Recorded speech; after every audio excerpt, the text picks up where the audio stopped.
Bonjour et bienvenue à la librairie Point Virgule. Déjà toute petite, j'aimais bien les monstres, comme disait Stupéflip. Les trucs étranges, oranges et qui dérangent. Je vais vous proposer une sélection de BD aujourd'hui sur ce thème-là.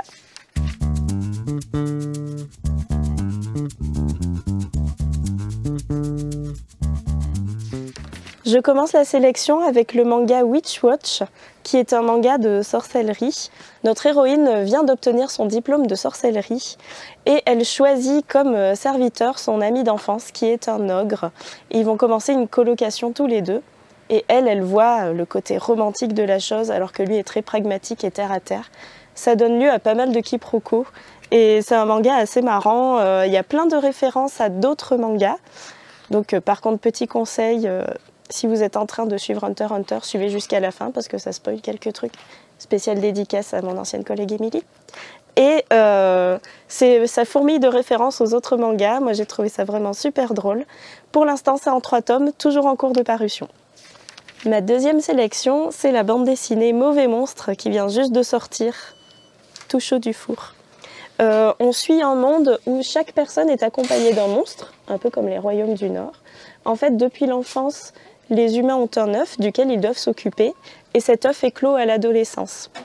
Et chaque monstre est complètement différent et le physique ou le tempérament de ce monstre va dépendre de celui de son propriétaire.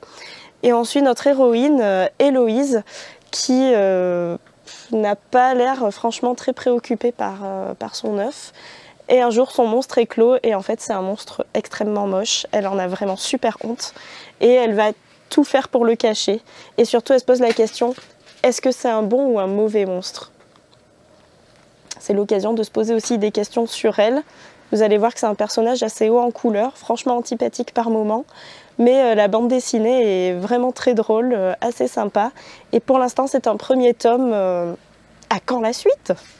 Je termine cette sélection avec une BD qui est plutôt connue, mais dont je ne pouvais pas me passer pour cette vidéo sur les monstres. C'est Moi ce que j'aime, c'est les monstres d'Émile Ferris, qui a reçu le Fauve d'Or à Angoulême en 2019, un Fauve d'Or amplement mérité. C'est l'histoire d'une jeune adolescente, elle est passionnée par les monstres.